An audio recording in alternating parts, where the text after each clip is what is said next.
In his 1973 series of talks at Harvard, Leonard Bernstein described music as an abstract medium. He suggested that music, when played rather than read from a score, is received through the ear and the body. This experience is then interpreted to connect with feelings, senses, and complete ideas. According to Bernstein, music is entirely intangible, and only through careful study can one begin to understand its effects.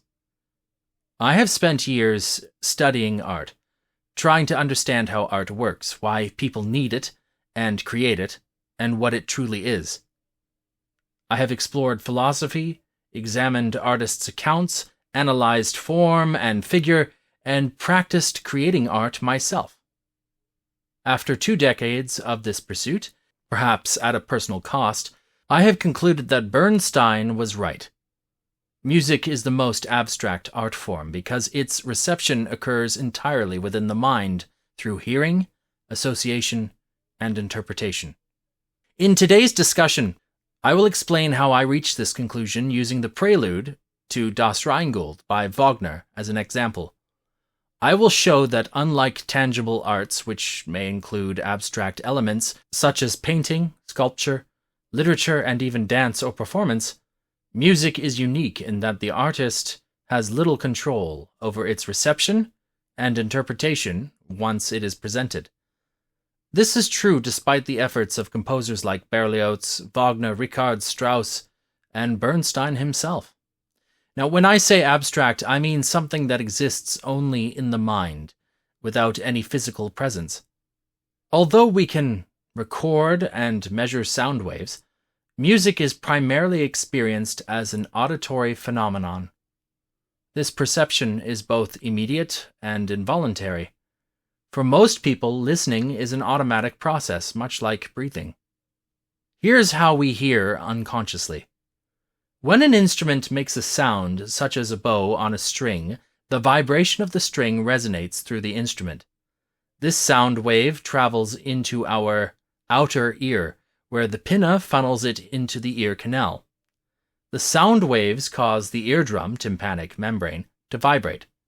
These vibrations are transmitted to 3 tiny bones in the middle ear, the malleus, incus, and stapes.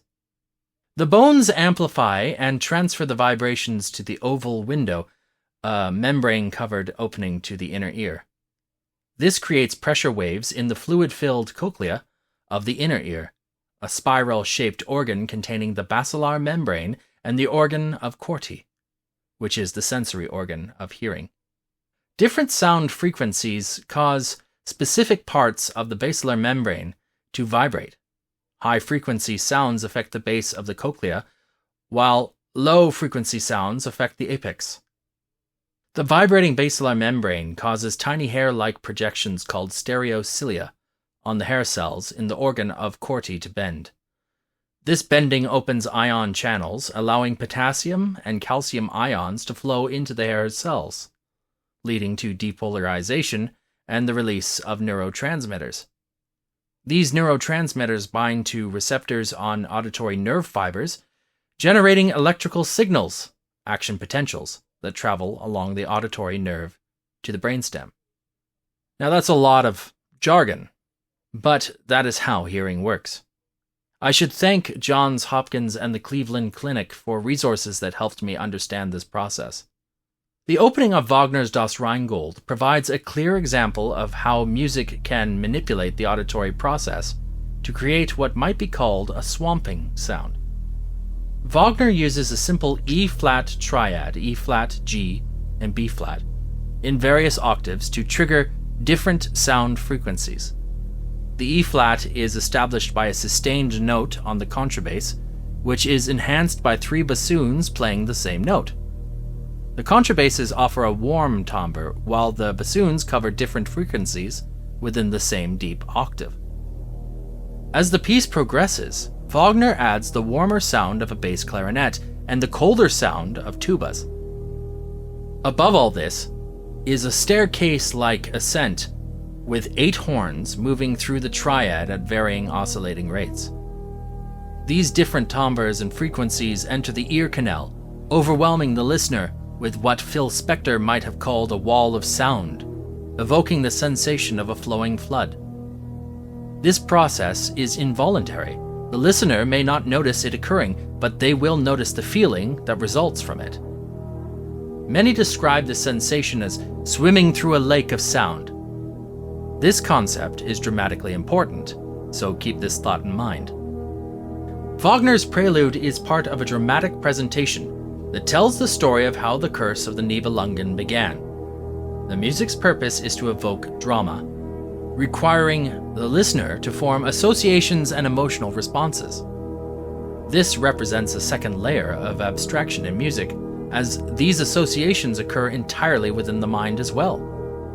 For instance, musical keys have long been tied to specific feelings and emotions.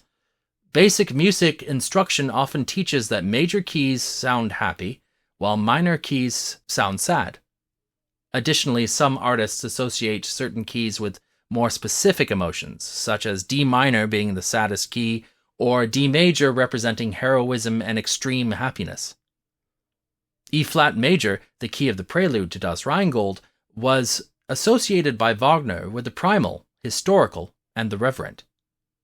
He aimed to convey the vast waters at the beginning of the world, particularly the sacred waters of the Rhine, a primordial place of play and creation in the myth of which the opera is based. Therefore, E flat major was highly significant to him. But does this interpretation hold true for all listeners? I would argue that it does not, and I believe Wagner knew this. His intention in writing the Ring Cycle was to teach the Germanic people about their mythic roots, which he believed they had lost through modernization. By his own admission, the audience was not likely to inherently understand that E-flat means primordial. Yet, many listeners walk away from the prelude with this understanding, because the composition evokes associations with primordial experiences, memories, and emotions. Several elements might contribute to this feeling. Perhaps it is the use of horns and their stepwise motion. Perhaps it is the deep drone, as horns often evoke feelings of grandeur, and the drone gives feelings of depth, vibration, ritualism. Originally, of course, French horns were used as communication devices during hunts, especially mountain hunts. Many listeners hear this echoing trait and associate the sound with distance and, of course, echo. Now, that's all well and good for a 19th century Teutonic German audience, but when audiences today hear Wagner's Das Rheingold, they might still sense grandeur and mystery, but not necessarily because of the horns. They might associate the arpeggios played on the strings with flowing water or clouds, but this might be based on 100 years of cliché borrowing from this Wagner piece. This really relies on the listener having observed similar traits in nature, and perhaps other forms of music. But what if they haven't? Their mental imagery could be anything, because these associations are emotionally specific. Each listener creates their own associations based on their unique understanding of the world, and everyone understands the world differently. Everyone interprets the world uniquely, using their cognitive abilities to derive personal meaning and context. This individualized interpretation stems from the final stage of the hearing process. Now let's revisit how hearing works. After the sound waves, as we mentioned before, are processed by the ear and converted into neural signals, the brain integrates this information to determine the direction and distance of the sound. Then we enter higher order processing, where the abstract nature of music takes shape. The auditory context interacts with other parts of the brain, including language centers, like Wernicke's area, and emotional centers, such as the amygdala. This interpretation enables the listener to recognize and interpret speech sounds and other auditory signals. Because the amygdala is involved, sound becomes linked to thoughts and emotions, leading to unique interpretations based on individual experiences. As I said, each person is unique. While we share similarities in brain structure, chemistry, and societal influences, our interpretations will still vary. This makes universal communication impossible. No two people will hear or understand a piece of music in exactly the same way. This variably gives art its power as a form of communication, yet also makes it futile to expect universal understanding.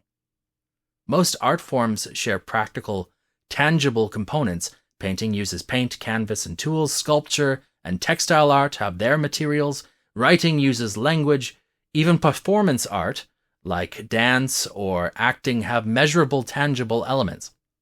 However, music, though produced by tangible instruments or voices, remains abstract in its final perception. We can observe its effects on the brain, but we cannot fully understand the unique associations it creates for each listener. Going back to Wagner's Prelude, interpretations vary widely. Wagner described it as representing the flowing waters of the primordial Rhine. Others see it as symbolizing the depth of time, while some compare it to the Prelude in Haydn's The Creation, where chaos is brought to order. Hans Zimmer used this prelude to evoke the imposing and haunting atmosphere of ancient Rome in Gladiator, which is quite the opposite of how it is shown in the original Norse Germanic context. And these are just a few of the interpretations that are out there of the prelude. Perhaps you have your own interpretation. Feel free to share it in the comments. Your input can help the algorithm promote this video so more people can see it. Plus, I'm curious to know. In many ways, this entire investigation is self-serving. For years now, about 4, I have been trying to adapt John Milton's work, Paradise Lost, into a massive 4-opera cycle. Although I definitely lack the skill and musical faculties of Richard Wagner, I have looked to his work for inspiration. The first piece I wrote for this project was the prelude to the first act. I envisioned a falling star descending from the heights of the clouds, gradually revealing itself as a falling angel. This is how I wanted to begin the opera. However, I knew that no matter how vividly I envisioned it, I might never fully realize it on stage. So, I took the simple essence of falling and created a simple falling motif that plummets into an abyssal realm. But rather than tell you about it, I thought I'd show it to you or play it for you. So here is the prelude from Paradise Lost, The Escape, Act 1.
Now that you've heard my piece in its simplicity, would you have envisioned the same thing I did when composing it?